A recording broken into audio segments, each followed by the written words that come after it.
Welcome back. Yes, you are live with Expresso on a beautiful Wednesday morning. We promised you a focus on the kids. Now we're going to really hone in with some parenting gems right now. And this is something that I'm going to admit I obsess about, actually. Now, some argue that talent is not born, it is made. How do you feel about that? Do you agree? And if not, well, what's the best way parents can help bring out the best in our children? Registered counsellor and good friend Shanaz Moers now joins us to give us some insights. I always feel sorry for your kids when I talk to you because I know you've put them through the most, okay? Yeah. This is an interesting one. I think about it a lot, especially with my son, as his talents start to reveal themselves in certain areas, especially sport, obviously. That's going to be a big thing that parents focus on. Is my child going to be the next Tiger Woods? Is talent made or born? How do you feel in your experience? You know, there is an ability that everyone has, an aptitude for something, but that's not the same as talent, because talent is acquired.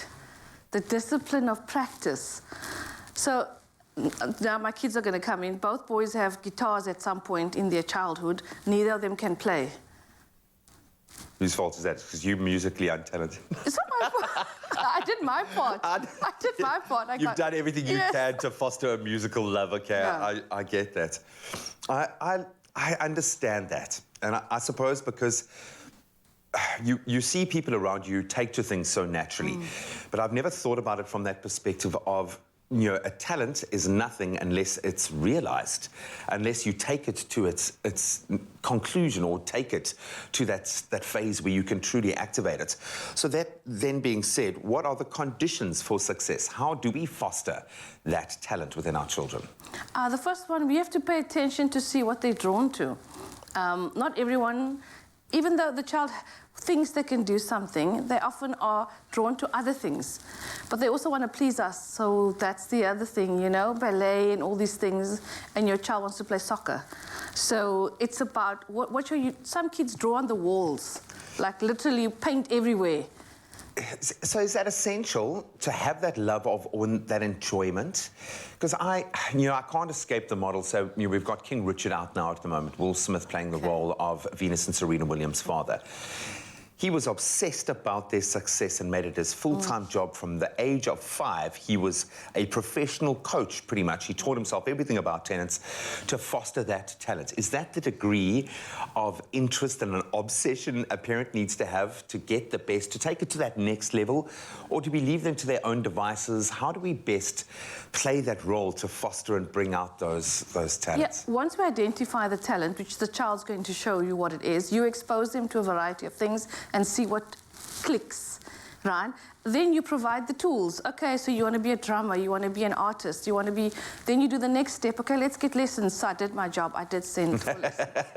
But the passion must come from the child. If I'm so invested in... I'm picturing you, the next Adam Levine, I'm like so going to be pushing you because I want to go on tour with you. So it's all my ego that's pushing the agenda. When we push children too far, they lose the enjoyment part and the fun aspect. And it's no longer a talent, it's just work. It's just hard work. And that's what it requires often to be successful. So is that key, that the child must have that enjoyment factor for them to fully activate and embrace that? Or is it a case of you creating a construct around them to make sure that they stay within their lane and grow and build? How much of an importance is placed on the enjoyment factor when it comes to bringing the best out in your child? Is it more about the work ethic? Is it?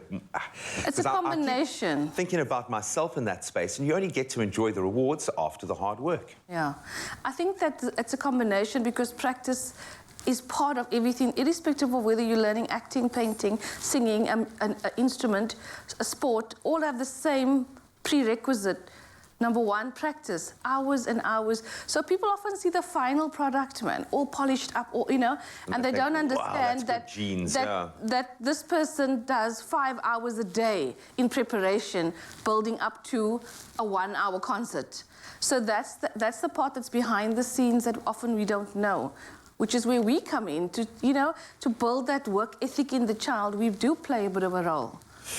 What do you tell yourself when you want to get too involved, when you want to push too hard as a parent, when you're starting to, because I'm worried I'm going to be that guy on the side. And it's not that I'm competitive, but I'm just really loud and in your face. And I can see my poor son cringing on a rugby or football field with his dad on the sideline. Get the ref off the field. What do you say to yourself to stop over-parenting? I mean, you know what? If I wasn't a conscious parent, it would be a challenge, because that need for our children to be successful is a real driver, and it trumps relationship.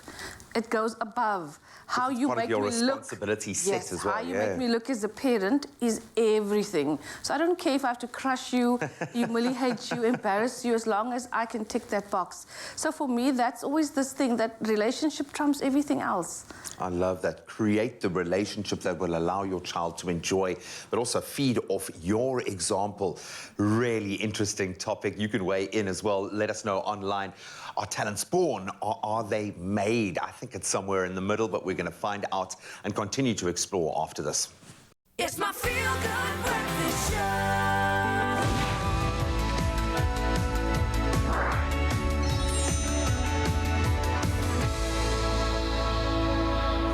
Welcome back. Yes, we are back with Shanaz, and I think you can see the smoke coming out of my ears as I try to disseminate, try to understand this one. We're talking about talent this morning, and we're talking about the different ways that we can bring out the best in our children.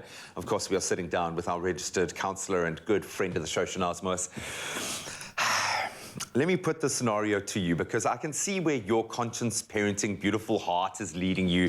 But I'm gonna put my hand up for the King Richards out there and say, life is good when you're a multi-millionaire, top sportsman, top chess player, top whatever coder. Life is good when you achieve success, and especially if you've done it early on.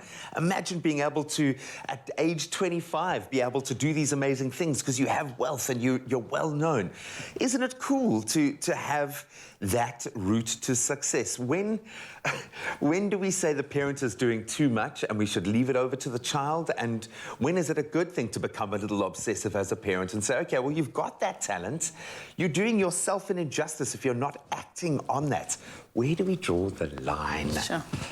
I think that, you know, we as parents are afraid to trust others with our kids, which is why we want to be in charge. For sure. But when the line between boss and parent, or manager and parent, can be blurred very easily when you see the cha-ching roll in. When you see those zeros adding up, you become excited, especially if your child's a minor and you're in charge of their money. But I'm saying, at the end of the day, I repeat what I said about relationship. You have to focus, and when you notice the child has lost their passion or is too afraid to do what they love for fear of rejection, because when the money gets involved, the fear increases that you won't be able to get work or that you won't be picked or whatever, versus I love what I do, and whether I get picked or not, I'm just going to do it. So then, I mean, children are, let's be honest, a little bit flaky and they have short attention spans. And often it's going to require, to achieve those goals, a sustained effort, which means the parent's got to be all in. How much of that gets driven by the child? Does the passion of the child drive the process, or does the passion of the parent for the child drive the process? I think that when the child picks the talent or the sport or whatever, that first part must come from them. But they don't have the tools yet to persevere.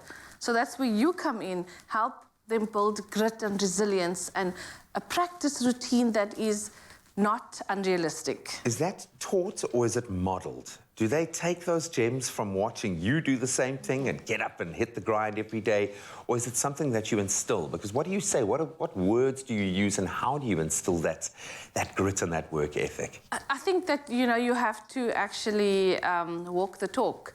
So you can't teach something you yourself don't actually do or practice in real life, because that's the bigger lesson for a child is observing you more than what you're saying. So you build a pattern or a timeline that works for both of you, and always be connected to when it's too much or to cut back or those kinds. So you have to be aware that, okay, this is an overload for my child. Is that responsibility on your shoulders? Do you have that conversation with your child to say, you know, do you check in daily to see how they're doing, if they're overwhelmed? How do you gauge what your child can handle in that space? Yeah, obviously you need to be able to see what is too much and knowing what they can do. And because a lot of these kids who have these massive talents and sporting careers, school isn't done in a normal way. They get homeschooled or they have tutors on the road with them or world's whatever. changed, Yeah, so the thing with that is that you know when things are hectic for your child academic-wise to cut back on the other activities, you know, that you are in charge of. And then when it's holiday time, pick it up again and up it a notch, or that kind of thing. Finding a balance for the child is your role as the parent. All right, I absolutely love that. But once again, I'm going to reiterate, because you've done that a few times and I get that. It's all about the relationship. Have those open lines of communication so you can read your child. They have the confidence to speak to you when they need to in that space. And then good luck to those parents who have children who are nothing like them and they haven't even begun to discover the talents yet. It's going to be an amazing journey. Well, whether you think your child is talented or not, you can foster their love and passion for everything that they do, and maybe that's a good place to start.